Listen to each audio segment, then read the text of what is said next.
നമ്മളെ ഭൂമിക്ക് മുകളിലുള്ള വേവ്സ് പോലെ തന്നെ ഭൂമിക്ക് അടിയിലും ചില വേവ്സ് ഉണ്ട്. അതാണ് ചില കുഴി കുഴിച്ചു കഴിഞ്ഞാൽ ഈ കുഴിക്കകത്തും പ്രശ്നങ്ങളുണ്ട്. എനർജിയുടെ കുത്തൊഴുക്ക് തിരിഞ്ഞ രീതിയിൽ നെഗറ്റീവ് സൈഡിലാണെങ്കിൽ ഈ വീട് മാറുക എന്നുള്ളത് മാത്രമേ നമുക്ക് പറയാനുള്ളൂ. ജ്യോതിഷവും വാസ്തുവും തമ്മിൽ റിലേറ്റഡ് ആണ്. ഒരു വീട് വെക്കുമ്പോൾ അതിൻ്റെ 64 കളങ്ങളായിട്ട് പദയോനിപ്പെടുത്തി അതിനെ ഡിപ്പെൻഡ് ചെയ്തിട്ടാണ് നമ്മൾ അവിടുത്തെ എനർജി ഫ്ലോയെ കാൽക്കുലേറ്റ് ചെയ്യണം. പറയുമ്പോൾ ന്യായീകരണം പറയാം, നമ്മൾ വാസ്തു പുരുഷനോ അങ്ങനെ ഒരാളില്ല എന്ന് പറയും. ഇപ്പോൾ ഒരു വീട് വെച്ചാൽ 4 വർഷത്തേക്ക് ചിലപ്പോൾ ദോഷങ്ങൾ ഉണ്ടാവില്ല. ചില വീട്ടിൽ ചെന്ന് കഴിയുമ്പോൾ നമുക്കറിയാം അവിടെ പണ്ട് കാലത്ത് ശ്മശാനാദി ക്രിയകൾ ചെയ്തിട്ടുണ്ട്, ക്ലീൻ ചെയ്യാതെ വീട് വെച്ചിട്ടുണ്ട്. പശുവിനെ കൊണ്ട് കെട്ടും, പശുക്കൾ അവിടെ നിൽക്കുന്ന പുല്ല് കടിക്കുന്നുണ്ടോ എന്ന് അറിയാൻ പറ്റും. പശു ഒരുമാതിരിപ്പെട്ട സ്ഥലത്ത് നിന്ന് പുല്ല് തിന്നില്ല, മോശം സ്ഥലത്ത് നിന്ന്. അതല്ല കുഴിയെടുക്കുമ്പം ആ കുഴിയിലിരിക്കുന്ന മണ്ണ് അളന്ന് നോക്കുമ്പോൾ കുഴിയേക്കാൾ കൂടുതൽ മണ്ണ് നമുക്ക് കിട്ടും. ഏറ്റവും നല്ല ഭൂമിയാണത്.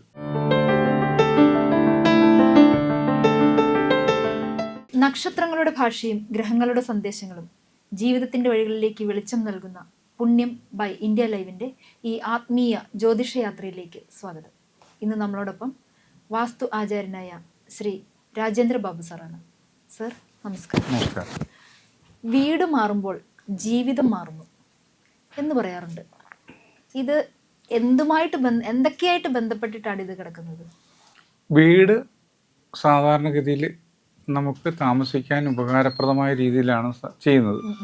ചിലപ്പോൾ നമുക്ക് പാരമ്പര്യമായി കിട്ടിയ സ്വത്ത് പലതും കൂട്ടിക്കെട്ടിയോ ഇതൊക്കെ ചെയ്തു വെച്ച് കഴിയുമ്പോൾ അതിനകത്ത് ശാസ്ത്രീയമല്ലാത്ത എന്തെങ്കിലും ചെയ്തതോടുകൂടി ആ വീട്ടിൽ താമസിക്കാനുള്ള യോഗം ഉണ്ടാവില്ല.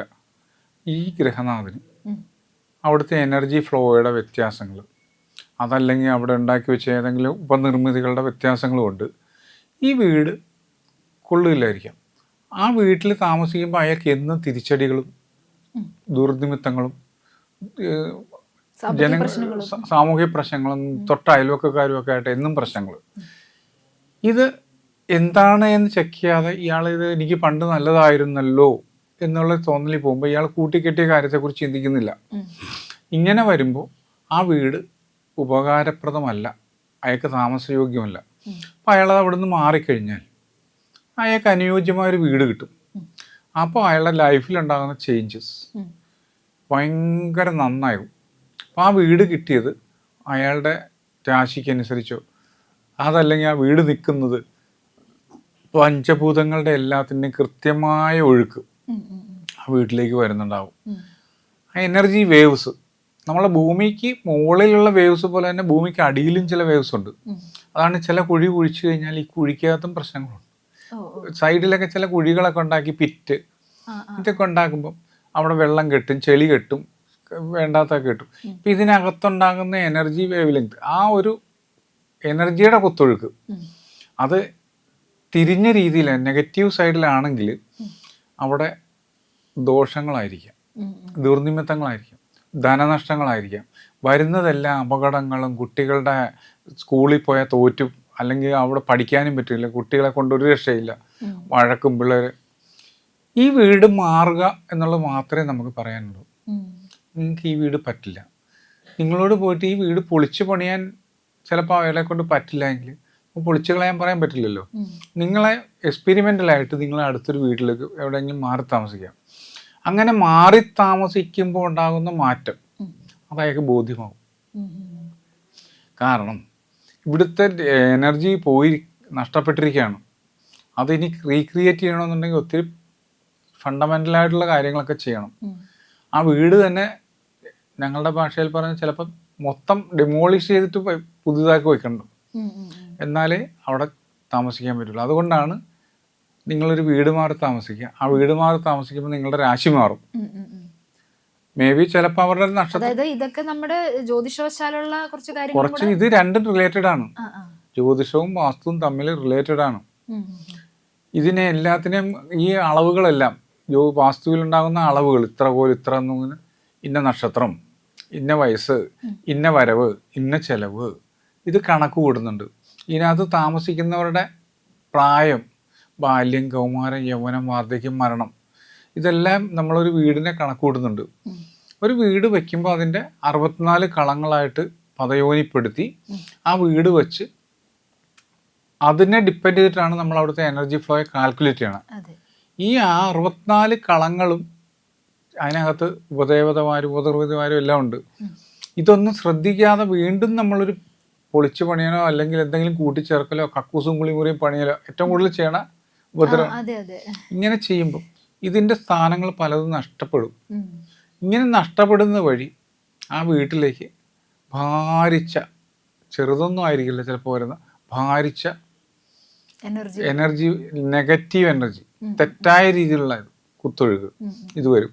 ഇത് ഭൂമിയിലെ അസന്തുലിതാവസ്ഥ, ബാലൻസിങ്, ആ താഴത്തുണ്ടാകുന്ന ഭൂമിയിലെ ഇത് അങ്ങനെ പറയുമ്പോൾ ന്യായീകരണം പറയാം. നമ്മൾ വാസ്തുപുരുഷനോ അങ്ങനെ ഒരാളില്ല എന്ന് പറയും. വാസ്തുപുരുഷനില്ല, ഞങ്ങൾക്ക് കാണിച്ചു തരാൻ പറ്റില്ല. വാസ്തുപുരുഷൻ എന്ന് പറയുന്ന സങ്കല്പം ഭൂമിയിൽ നമ്മളൊരു അതിര് തിരിച്ച് അതിലെല്ലായിടത്തും വാസ്തുപുരുഷ മണ്ഡലം, വാസ്തുപുരുഷനെ സങ്കല്പിക്കാറുണ്ട്. വാസ്തുപുരുഷനെ സാക്ഷി നിർത്തിയാണ് നമ്മൾ വീട് പണിയുന്നത്, അവിടെ താമസിക്കുന്നത്, അവിടെയുള്ള എനർജി റീക്രിയേറ്റ് ചെയ്യുന്നത്, ക്രിയേറ്റ് ചെയ്യുന്നു. ഇത് നമുക്ക് എല്ലാവർക്കും ഫലവത്താണ്, എഫക്റ്റീവാണ്. അതിൽ അങ്ങനെ ജാതി മത വർണ്ണ വർഗ ഒന്നുമില്ല, എല്ലാവർക്കും ഒരേപോലെ എഫക്റ്റാണ്. ഇത് എനിക്ക് യുക്തിവാദത്തിന് വേണ്ടിയിട്ട് പറയാം, അങ്ങനെയൊന്നും ഇല്ല, ഇതൊന്നും ഇല്ല, അങ്ങനെ ഇവിടെ താമസിച്ചിട്ട് എനിക്ക് ലോട്ടറി അടിച്ചല്ലോ, അതൊന്നും കൊണ്ടായിരിക്കില്ല. അതായത് ആദ്യത്തെ കുറച്ച് സമയം നമുക്ക് കുറച്ച് സമാധാന സന്തോഷമൊക്കെ കിട്ടുമായിരിക്കും, പക്ഷെ പിന്നീട് ഇപ്പൊ ഒരു വീട് വെച്ചാൽ 4 വർഷത്തേക്ക് ചിലപ്പോൾ ദോഷങ്ങൾ ഉണ്ടാവില്ല. പുതിയൊരു വീടാണ് 3 വർഷം മാക്സിമം, അല്ലെ 4 വർഷം. അത് കഴിഞ്ഞാലാണ് അതിന്റെ ഇമ്പാക്റ്റ് വരുന്നത്. ചിലത് വലുതായിരിക്കാം, ചിലത് ചെറുതായിരിക്കും. ഇത് അവിടെ താമസിക്കുന്നവരുടെ ഈ ജ്യോതിഷപരമായ ചില സമയങ്ങളും വ്യാഴം അതുപോലുള്ള ഗ്രഹങ്ങളൊക്കെ അനുകൂലമായ സമയങ്ങളാണെങ്കിൽ ഇതെല്ലാം അങ്ങ് പൊങ്ങിപ്പോക്കോളൂ എന്ന് അറിയില്ല. ഒരു വീട് പണിയുമ്പോൾ നമ്മൾ വാസ്തുശാസ്ത്രം അനുസരിച്ച് പണിത് കഴിഞ്ഞാൽ ഈ ജ്യോതിഷവശാലുള്ള പ്രശ്നങ്ങളും കുറെയൊക്കെ ആ വഴി അങ്ങ് പൊക്കോളൂ. നമ്മളൊരു കല്യാണം, ഇപ്പം ഞങ്ങൾ ഹിന്ദു മിത്തോളജി അനുസരിച്ച് കല്യാണം എന്ന് പറഞ്ഞാൽ ഒരു മാനസിക പൊരുത്തത്തെക്കാൾ ഉപരി ഈ രാശി പൊരുത്തവും ഇതെല്ലാം നോക്കും, നാൾ പൊരുത്തമൊക്കെ നോക്കും. ഇതുപോലെ തന്നെ ഒരു വീട് വയ്ക്കുമ്പോൾ ആ വീടിന്റെ അളവും ഈ വീട്ടുകാരുടെ ഇതെല്ലാം നോക്കാറുണ്ട്. അതൊക്കെ ആയിട്ട് ഡിപ്പെൻഡ് ചെയ്തിട്ട് തന്നെയാണ് കൂടുതലും വീടുകൾ പണിയുന്നത്. അതുകൊണ്ടാണ് അയാൾ ആ വീട് വെച്ച പിന്നെ അവരുടെ കയറ്റമാണെന്ന് അതനുസരിച്ച് അവിടുത്തെ അവർക്ക് വേണ്ടതായ രീതിയിലുള്ള എനർജി ക്രിയേറ്റ് ചെയ്ത് വരികയാണ്. ഇന്ന് ക്രിയേറ്റ് ചെയ്ത എനർജിയുടെ ഡബിൾ ആയിരിക്കും അവർക്ക് കിട്ടുന്നത്. അതുകൊണ്ട് അവർക്ക് ചിലപ്പോൾ പ്രൊമോഷൻ പെട്ടെന്ന് ചില വീടുകളിൽ താമസിക്കുന്നത് പ്രൊമോഷൻ കിട്ടും, കിട്ടാതെ കിടന്ന പൈസ കിട്ടും. അതല്ല പൂർവിക സ്വത്ത് എവിടെയെങ്കിലും വീതം വയ്ക്കാണെങ്കിൽ ഒന്നുമില്ലെങ്കിൽ അത് കിട്ടും. മാറിക്കഴിഞ്ഞാൽ തീർച്ചയായിട്ടും ഐശ്വര്യം, ഭാഗ്യം കടന്നു വരും. അതാണ് നമ്മൾ സൗഭാഗ്യത്തെ ഇങ്ങോട്ട് വിളിച്ചു വരുത്തും. അല്ലാതെ നമ്മൾ അങ്ങോട്ട് പറഞ്ഞു വിടുകയല്ലോ. നമുക്ക് ആർക്കും താല്പര്യം ഉണ്ടായിട്ടല്ല, ഇതൊക്കെ വന്ന് നമ്മുടെ ചില കാലഗതി അനുസരിച്ച് ഇതെല്ലാം പോവുകയാണ് ചിലപ്പം. അതെല്ലാം കാലത്തിന് നമ്മൾ പഴിച്ചുകൊണ്ടിരിക്കുക. പക്ഷെ ഇതെല്ലാം നമുക്ക് നേടിയെടുക്കാം, വീണ്ടും നമുക്ക് ഇതെല്ലാം പിടിച്ചെടുക്കാം. അതായത് ഈ വൈബ്രേഷൻസ്, ഈ സ്ഥലത്തിന്റെ വൈബ്രേഷൻസ് ഒരു വാസ്തു നോക്കുന്ന ആൾക്ക് അറിയാൻ പറ്റും.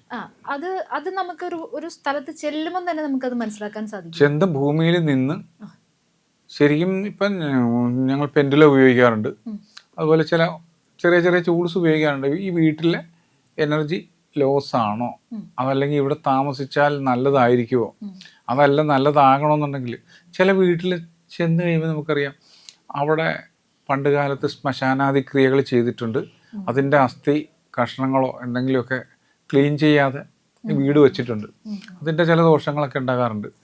കാരണം നമ്മൾ വീട് വയ്ക്കുന്നതിന് മുമ്പ് 7 തരം ശുദ്ധി പറയുന്നുണ്ട് ചില പുതിയ സ്ഥലങ്ങളൊക്കെ മേടിച്ചിട്ട്. ചിലപ്പോൾ ആരും ഒന്നും ചെയ്യാറില്ല, കോൺട്രാക്ട് കൊടുക്കുക, സ്ഥലം വാങ്ങിച്ചു, ആ കോൺട്രാക്ട് കൊടുത്ത് വീട് പണിത് കഴിയുമ്പം അവിടെ കിട്ടുന്ന എനർജി മോശമായിക്കൊണ്ടിരിക്കും.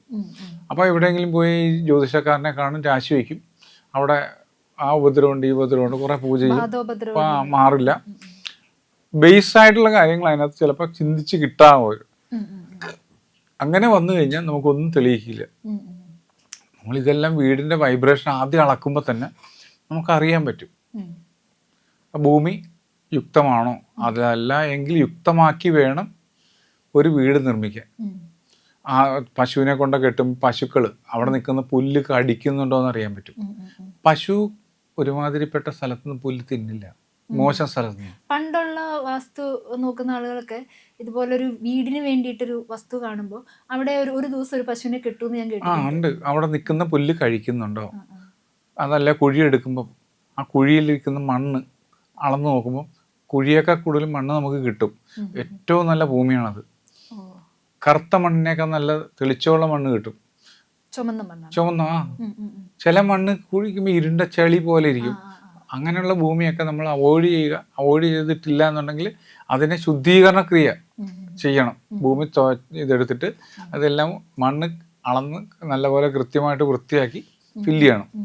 അങ്ങനെയൊക്കെ വെച്ച് വരുന്ന വീടുകൾ, ഭൂമിയിലെ വൈബ്രേഷൻസ്, അതിലെ വേവ്സ്, താഴത്തുണ്ടാകുന്ന വേവ്സ് വളരെ കറക്റ്റ് ആയിരിക്കും.